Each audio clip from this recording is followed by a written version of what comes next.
सास बहू का लिव इन नेहा रिलेशन। खुले विचारों वाली लड़की थी। अरे नेहा, क्या दिन में सोती है? ससुराल में ऐसा नहीं चलेगा, वहां तो काम करना पड़ेगा, काम। जितना काम होगा कर लूंगी माँ।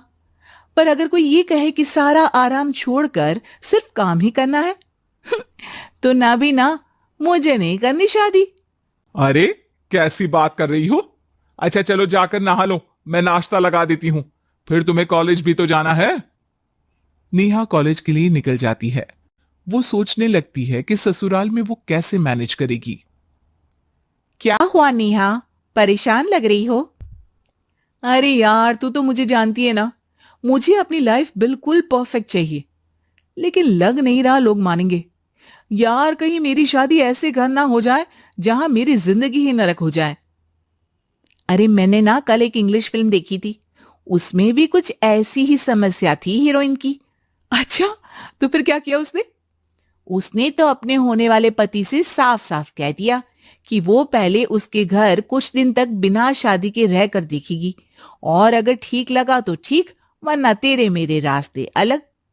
अरे हाँ यार, ये तो बिल्कुल सही आइडिया दे रही है तू मुझे। चल मैं तो चली। थैंक्स यार, तूने मेरी प्रॉब्लम सॉल्व कर दी। ये बोलकर नेहा खुशी खुशी वहां से निकल जाती है, लेकिन पीछे से उसकी सहेली कहती है, अरे नेहा, नहीं नहीं, कुछ नहीं सुनना मुझे। ये बोलकर वो वहां से चली जाती है। हे भगवान, पूरी बात सुने बिना ही चली गई। अरे वो तो विदेशी फिल्म थी, वहां सब चलता है, लेकिन ये तो भारत है, सभ्यता और संस्कारों वाला देश, जहां शादी से पहले लड़की को ससुराल में नहीं रखा जाता। खैर, नेहा मस्त होकर घर आती है।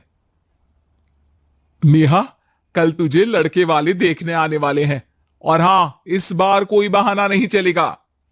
हाँ हाँ, आने दो आने दो, मैं तैयार हूं शादी के लिए। अगले दिन लड़के वाले आते हैं, जहां लड़का कहता है, मुझे अकेले में लड़की से कुछ पूछना है। हाँ हाँ, क्यों नहीं बेटा, जाओ नेहा, घर तो दिखा दो इन्हें। नेहा भी खुश हो जाती है कि उसे मौका मिल गया है लड़के से अपनी शर्त रखने का। देखो, मुझे ना शादी से बहुत डर लगता है, पता नहीं कैसी लड़की आए, तालमेल बना पाए कि नहीं मेरे परिवार से। मैंने कई घरों में रोज का क्लेश होते देखा है। तुमने तो मेरे दिल की बात कर दी। मैं भी यही सोच रही थी कि भाई सास तो अच्छी होनी चाहिए, पति सपोर्ट करे ना करे, रहना तो पूरे दिन सास के साथ है। लेकिन मेरे पास ना इसके लिए एक बहुत अच्छा आइडिया है। अच्छा, कैसा आइडिया? क्यों ना शादी के पहले मैं कुछ दिनों तक तुम्हारे घर आकर रह लूं, तुम लोग मुझे समझ लेना, मैं तुम लोगों को समझ लूंगी। ठीक लगा तो शादी, वरना टाटा बाय बाय। क्यों? लड़के को नेहा की बात में दम लगता है। वो घर के सभी लोगों के सामने नेहा की बात रखता है। अरे पागल हो गई है क्या? ये कैसी शर्त है? अरे शादी से पहले मैं क्यों तुझे किसी और के घर भेजूंगी रहने?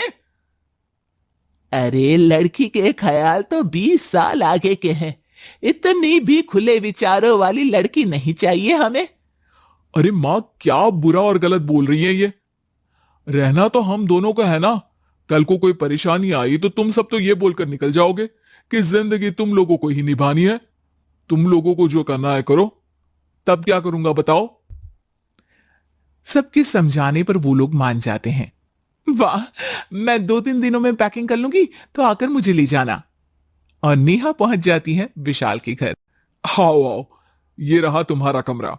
इस घर में तुम एज अ गेस्ट रहो, लेकिन माँ तुम्हें बहू की तरह ही ट्रीट करेंगी, और तुम भी उन्हें सास की तरह ही रखना। बस फिर क्या था, शुरू हो जाता है लिव इन सास बहू का ड्रामा। अरे चाय तो बना दे बहू। जी सासू माँ, अभी लाई। नेहा चाय लेकर आती है कि बस चाय लेकर आई हो, इसके साथ पकोड़े भी ले आती। लेकिन आपने तो बताया ही नहीं कि आपको चाय के साथ पकोड़े भी चाहिए। हाँ हाँ, अब तो पता चल गया ना। रात को खाना खाने के बाद नेहा किचन में खटर पटर कर रही होती है। क्या हो रहा है वहां नेहा? माँ जी, मैं ना रात को अदरक वाली चाय पीकर सोती हूँ, ये मेरी आदत है। अच्छा, तो जरा मेरे लिए भी बना देना। दोनों सास बहू रात को चाय पीती हैं। अगले दिन नेहा, मैं मंदिर जा रही हूँ, मेरी साड़ी निकाल कर बेड पर रख दे। नेहा सास के लिए साड़ी निकाल कर रख देती है। वो देखती है कि उसके आने के बाद से सास ने घर का कोई भी काम करना छोड़ दिया है। यार मैं क्या करूं? ऐसा ससुराल तो मुझे नहीं चाहिए था जिसमें मैं ही सारा काम करूं। मैं तो ऐसा घर चाहती हूं जहां सास और बहू दोनों मिलकर किचन में काम करें। हे भगवान, रात को चाय पी ली, पेट में गैस बन गई, अब तो चला भी नहीं जा रहा है। मुझे तो ऐसी बहू चाहिए जो हेल्थ के प्रति कॉन्शियस हो, क्योंकि वो ठीक रहेगी तभी तो मैं ठीक रहूंगी। दोनों समझ जाती हैं कि वो लोग एक दूसरे के लिए नहीं बने हैं। अगले दिन नेहा, जरा चाय तो ले आना। नेहा चाय के साथ चिल्ला भी बनाकर ले आती है। सास खा पीकर सो जाती है। अगली सुबह तेरी बुआ सास आ रही है, उसे मैंने तेरे बारे में बताया है। तभी वहां गंवार से एक महिला आ जाती है। चलो यहां से निकलो, कुछ नहीं है खाने के लिए, जाओ। ए नेहा, तमीज से बात करो, ये मेरी ननद यानी आशीष की बुआ है। हाय रे दैया, इतनी आकड़ वाली लड़की!